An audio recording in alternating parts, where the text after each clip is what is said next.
All right, hello, ladies and gentlemen. It is January 9th, 2023. Welcome to the next and current installment as we're making our way through the nature of order all the way up to page 144. This is chapter 5, the 15 fundamental properties. And really, for someone who wants to explore how this method, how this framework of decision making has practical applications in the realm of design. This is the beginning of the real core of how this works. Pattern language is super duper duper important.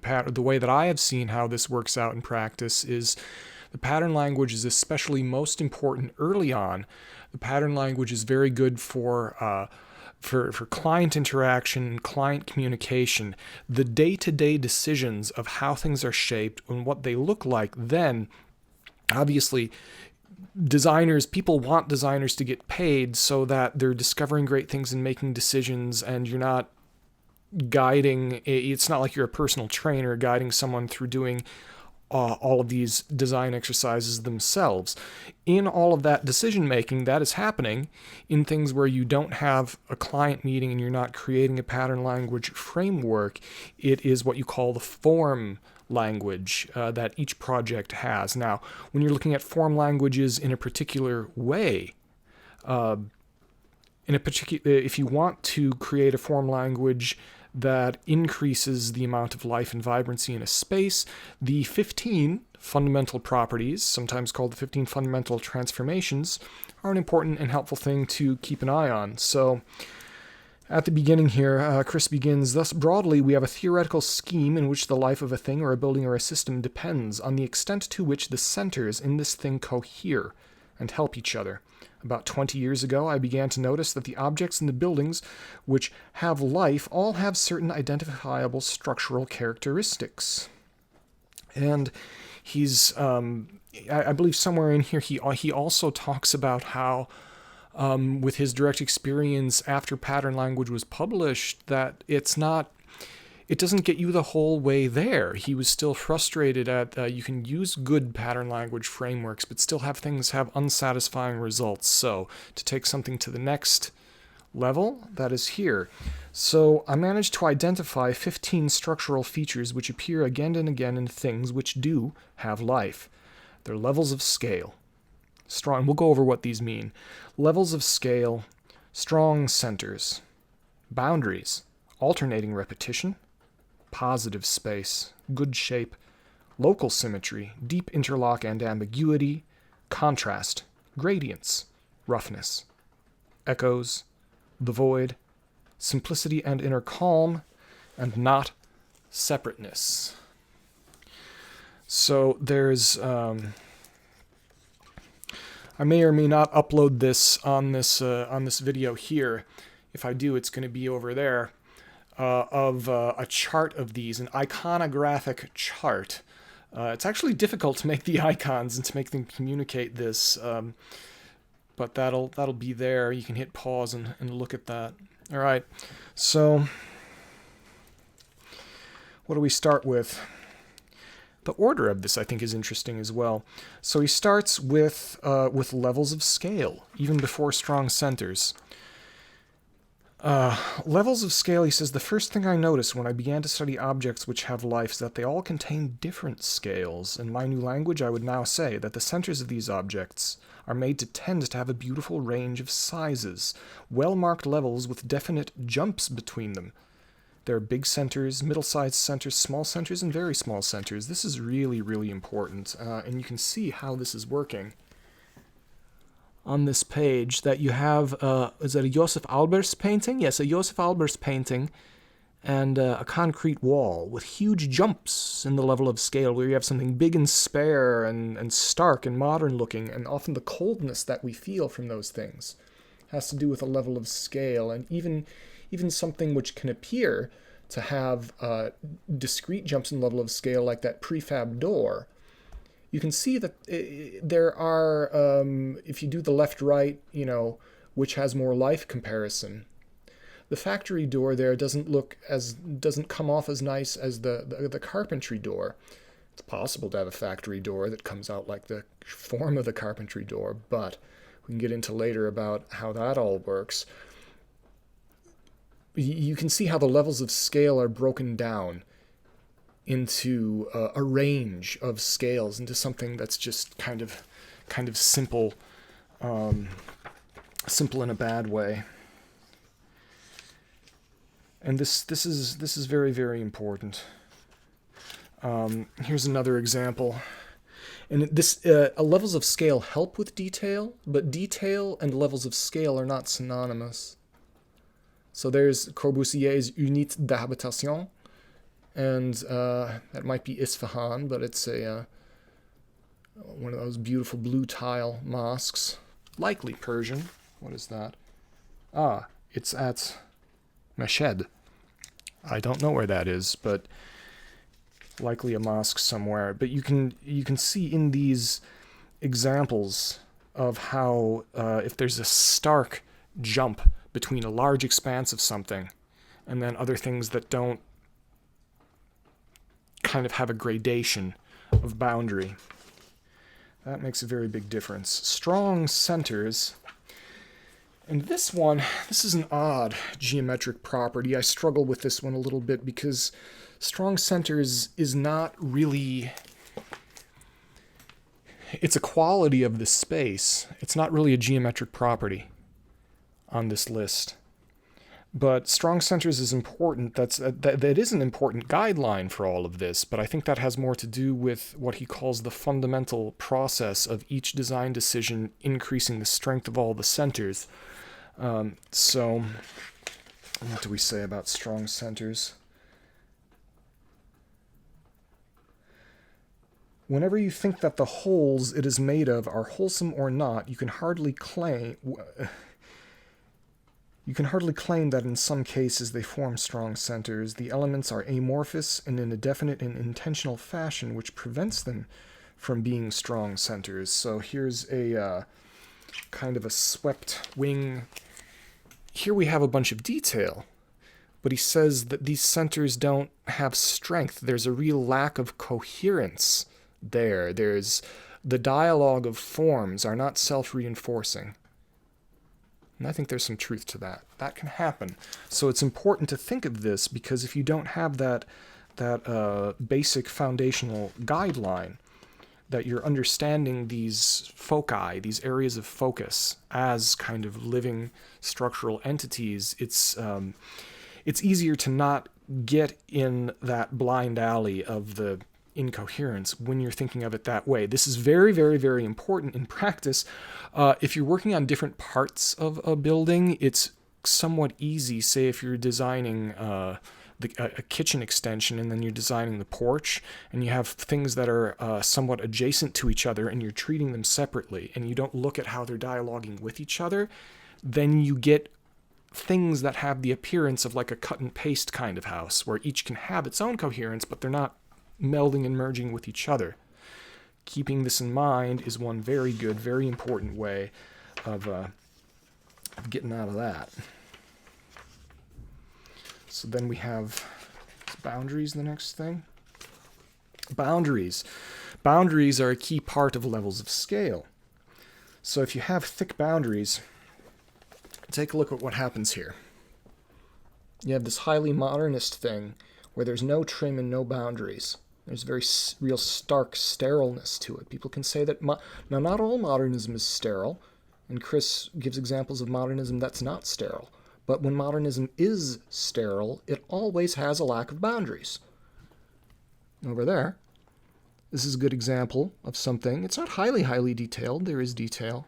But there, as an example of where he thinks the boundaries are very, very healthy. And he gets real precise here. Boundaries do the complex work of surrounding, enclosing, separating, and connecting in various different geometric ways, but one vital feature is necessary in order to make the boundary work in any of these ways. The boundary needs to be of the same order of magnitude as the center, which is being bounded. If the boundary is very much smaller than the thing bounded, it can't do much. A 2-inch border cannot hold a 3-foot field. That's interesting. So things like cornices become important here. Cornices, belt courses, window framing. All of these things which do have a functional aspect are also good. So colonnades. Colonnades form a kind of boundary for a courtyard space. There's a good example there. And in the breakdown of the column, you even have boundaries of the columns themselves. They're not just straight up and down caissons. You have you have plinth and capital and all that stuff. It's not simply decorative. It's helping add to the vitality of the space, is the argument being made here. Alternating repetition. This one is funny. I think that this...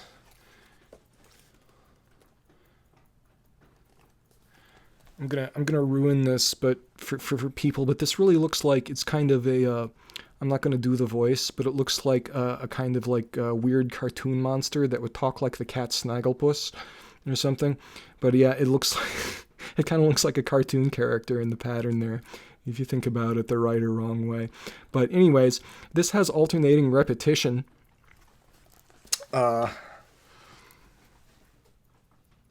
It's a beautiful, beautiful example of a Turkish velvet that has alternating repetition. This is one of the most important that has to do with local symmetry. A lot of these properties read into each other. Here he's saying the repetition which occurs in things which have life is a very special kind of repetition. It is a kind where the rhythm of the centers that repeat is underlined and intensified by an alternating rhythm interlocked with the first, and where a second set of centers also repeats. I got very excited when I first read this because I think that understanding resonance and frequency has a lot to do with understanding where some of the newer energy of creative advance can come from. Understanding alternating repetition as waveform, which a sine wave is. All sound is a type of construction of alternating repetition when you think of how sound waves work. This is a very good example of what he's talking about. There's alternating repetition and simple repetition. Alternating repetition, well adapted to each other. Roof tiles. Simple repetition, more deadening, with no local adaptation. The local adaptation, which leads to differences, he calls roughness. That's a very important one that we'll get to soon enough here today. Here's another good example. Alternating repetition versus mechanical repetition.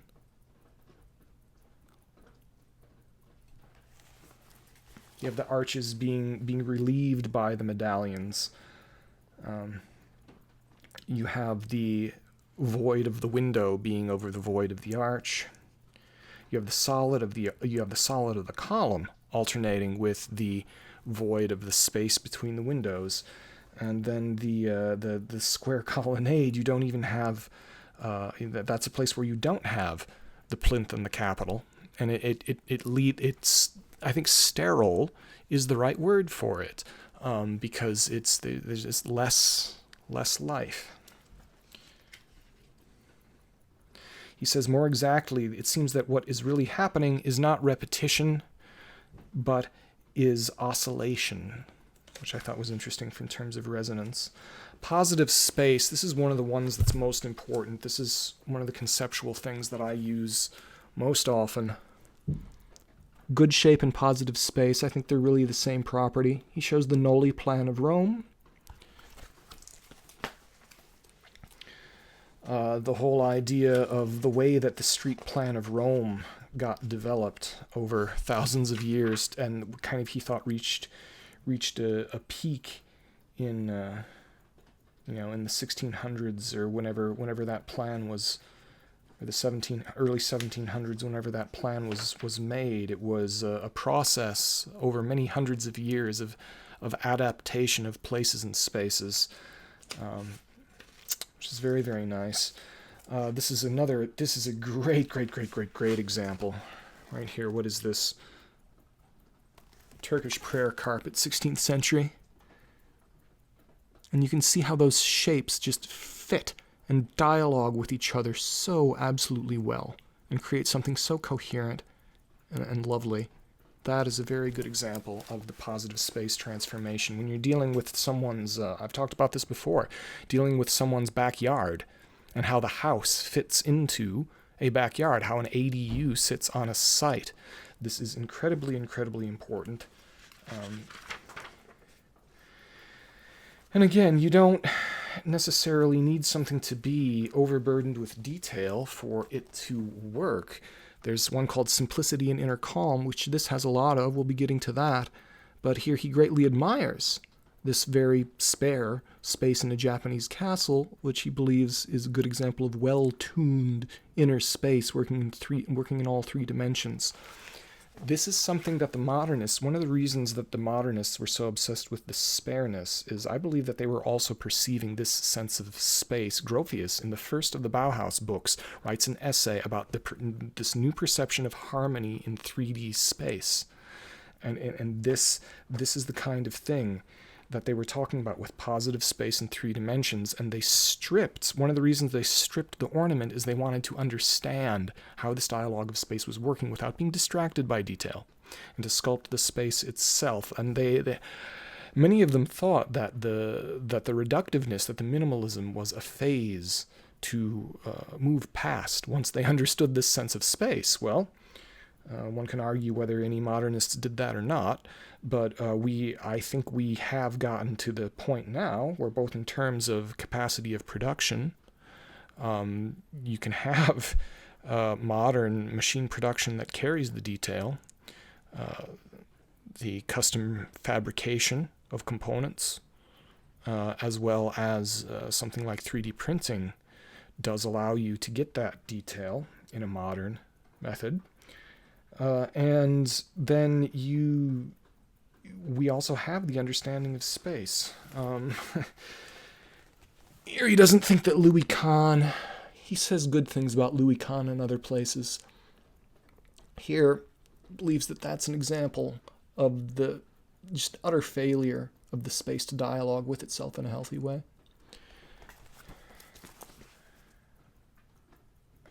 And also here, it's just kind of dissonant. And some people did this, like the Memphis, so-called Memphis style is also an example of not positive space, of just dissonance. And they did this on purpose. Why exactly they did this on purpose, I don't know. They just wanted to have something that was weird for the Mo Sislak's definition of postmodern, weird for the sake of being weird. It wears thin. I don't think anyone genuinely likes Memphis style. They like to think that they know, that they're sophisticated, that they know what it is. Good shape. Good shape is pretty much the same darn thing as positive space. We can look at these examples. Some of these examples are pretty good. And again, the traditional Scandinavian porch, detail on a rug. This is a really good one, the teapot stand, which is either Korean or Japanese. I think right there, that's a very good example of it. And then this wall detail, very good, harmonious, very interesting geometry. Another example of something that seems kind of funky, but just doesn't work. It just kind of makes you feel slightly queasy. Some people might say they love that. I don't love that chair.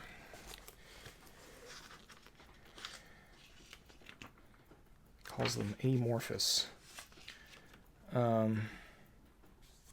This is interesting. Copenhagen Police Headquarters. He calls this, it's not good shape, but it's a caricature of good shape. They were trying to do something nice. They had the boundaries and the levels of scale kind of nice, but it just doesn't... Plopping a circle in the middle of a triangle like that does not harmonize nicely, really. So that's something to keep an eye on. We have, where were we? We were in good shape. Local symmetry. Local symmetry is particularly profound. You get too much overall symmetry and something becomes crystalline in a bad way, and it seems kind of dead and frozen. Local symmetry. This has a lot to do with alternating repetition. I believe this is the plan of the Alhambra in Spain. Beautiful, beautiful Muslim architecture, and you can see that it's an amazingly beautiful, coherent whole. There's not some kind of an overall top-down plan. Why? It's kind of on a cliff. And it's integrated into a city. Everything is adapted to everything else. There's local symmetry all over the place. And it just has... a lot of people think that organic has to do with asymmetry, because there's rigid overall symmetry is mechanical, and that's not entirely correct. Look at plants. Plants have expressions of local symmetry and symmetry breaking when they grow. People who get very interested in Fibonacci. Fibonacci has to do with local symmetry and with symmetry breaking. It's very interesting work that's done that shows how Fibonacci has to do with a plant getting an optimal spiraling leaf coverage. Oh, there's the... I'm not going to go over the pattern shape. I could go... This would be a whole thing, a whole episode in of itself, the pattern matching exercise. But in terms of the way that people think and the way that people group pattern matchings and what personalities of people group what types of patterns, yeah, alternating repetition is a big one. Deep interlock and ambiguity. This builds up on top of alternating repetition, things that kind of, where the alternate sides of them feel part of each other. That's very important and a good one. So if you're dealing with a type of boundary, adding in deep interlock and ambiguity is interesting. I thought this was fascinating. And if you lovers of ancient architecture out there, so we have what type of pacha is that? The Hanan pacha or the, I forget, Uncharted X with Ben would know what type of pacha that is with those stones. So would Matt Simpson. But you can see he's seeing an echo in the emergent geometry of both places. These are stones that are, however you argue they did it, they fit the stones into each other. And then here you have the development of strategy fitting itself into each other. And they're kind of coming out with an echo. But they're in both cases, it's an example of interlock. A dovetail cut. Here's some functional pragmatism there. You get some of the best furniture. You can get furniture that'll stay stable, that won't creak, because you have deep interlock and ambiguity, literally holding itself together. Sorry to bump the microphone like that. Moving along, contrast. Contrast is very important. Having something contrast in form, contrast in solidity. It makes things that are not uniform. Again, it gets rid of the sterility. This is particularly good. He says that now this is good. He calls this glare. That's not contrast. That's too much. Those are. He would say this is glare, not contrast. And again, this has to do with the levels of scale. And it's not really framed very well. This was probably done by a modernist who had some kind of an emotional grudge against walls and liked the idea of dissolving the wall. So there is no contrast because they're trying to make the wall as minimal as possible. But now here, this is contrast. Contrast between the massiveness of the wall and the thinness of the window, and each reinforces the other. Because they're contrasting, the wall seems really thick and really good because it's thick, and the window seems really thin and really good because it's thin, and the levels contrast with the flatness, and the bands of dark contrast with the light. That's an interior shaker meeting room. Really, really good design. Yeah. Shakers were tuned into a number of good things in life.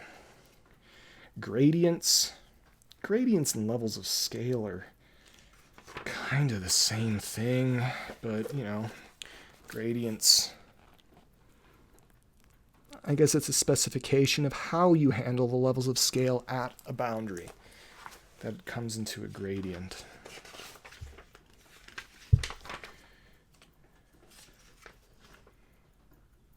This is very good. The Golden Gate Bridge.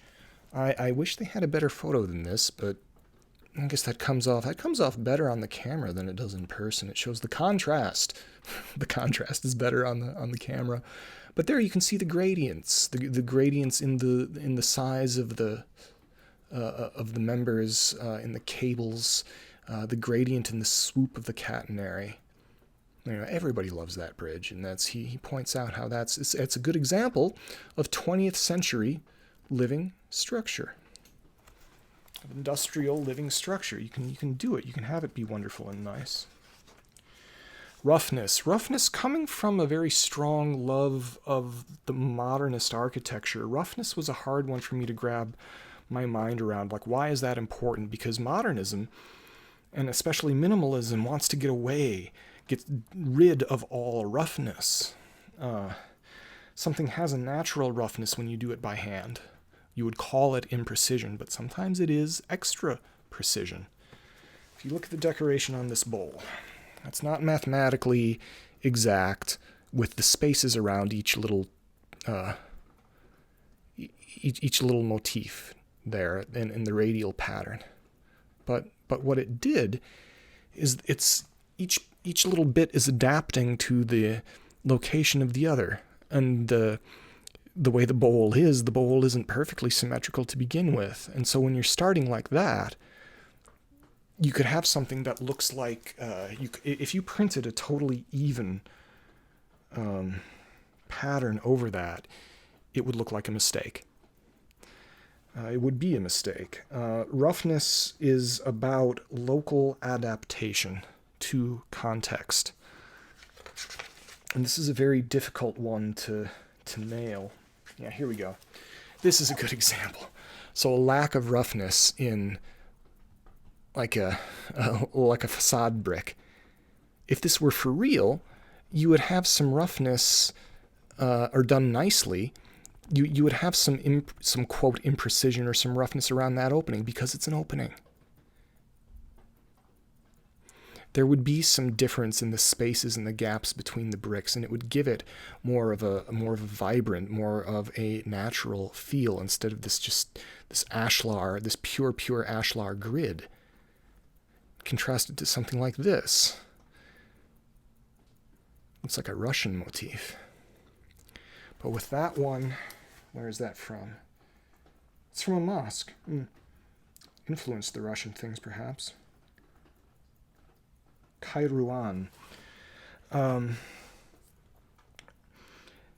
You can see with a pattern of subdivisions on a wall the difference between that exactness, which again it can feel sterile, but you don't throw in the roughness for a kind of random or stochastic feeling like a deconstructivist would do. Instead, you allow the expressiveness of the adaptation to naturally work out. Roughness is difficult to deal with. The edges of walls, the edges of paths sometimes. Yeah, here we go. I believe this is the Piazza Navona. It's not a perfect arc, is it? So the way the buildings move around that, there we go. Why is that different? Well, because those are walkways. That's the main way that most people take to get in there from the street. That's where I walked in there when I was there. There's a cafe. There's a cafe right there where you can sit down. But yeah, that's another way of getting in and out of there. And so it doesn't it doesn't come to this perfect arc. But that's to adapt to the openings. And it kind of comes out in a really nice way to have it that way. Roughness is difficult but worthwhile. Here we go. So think about that brick wall, and then think about how this stonework is. Really, really, really beautiful, coherent vibrantness to that, and that's That's not a mess. It's possible for things to come out and be rough and be a mess, but that's rough, and it's not a mess. Moving on through. Echoes. So echoes of form.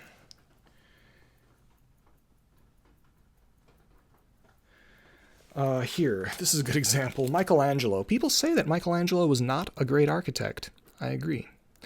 Everything is so different. He didn't want to really. There's strict repetition here, but the motifs have nothing to do with each other. Look, it's a square, it's an oval, it's triangles, it's a pediment, it's a flattened arc. He's trying to be so unique with every space, and it just kind of it deadens it. And then you see what's going on here. That's a better example. Those Italian houses, where there is some kind of echo and repetition of form. It leads to a harmoniousness. So that's important. Echoes. The void. Yes. So it's important to have solidity and empty space. Good examples of that. Would be ironic to go on and on and on about the void, but simplicity and inner calm, which I suppose would be not the void itself, but how things relate to the void and relate to each other. Simplicity and inner calm has a lot. Yeah, here he says that these chairs, these Art Nouveau chairs, do not have the simplicity and inner calm. There's a weird, showy restlessness to it. But that has this kind of peacefulness and restfulness. That's what he's talking about there. Not separateness. Again, this is like deep interlock. It's not deep interlock and ambiguity, but not separateness. The idea that the places are connected to each other. Yeah, House 10. If you have this is part of his tiff with Eisenman, House 10 by Eisenman, it wants to be separate. It wants to separate itself. And that's, is that really something that people want to have? And here, you can tell it's very much part of the place. It integrates itself into the place, the Goose Pagoda. So not separateness, the idea of being intimately related. It has a lot to do with positive space and good shape.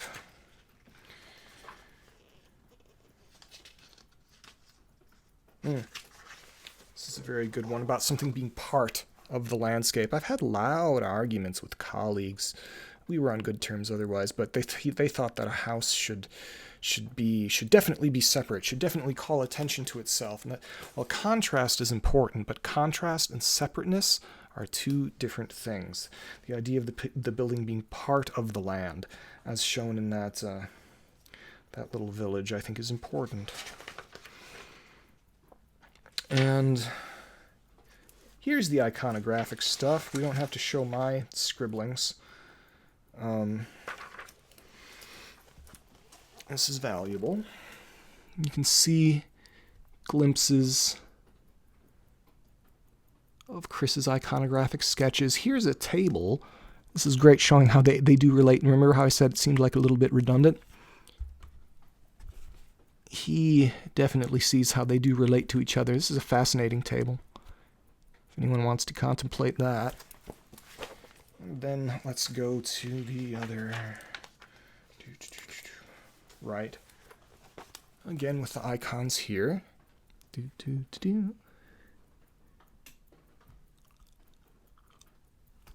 see how that works. But of course, definitely get the book if you'd like to know more. The 15 Properties in Nature is the next chapter. Time flies when you're talking about the 15 fundamental properties. I wanted to keep this short, and here we have 34 minutes. Well, thank you for Thank you for listening, as always. Any comments, please tell me below. Like, share, and subscribe. We will see you tomorrow. Thank you.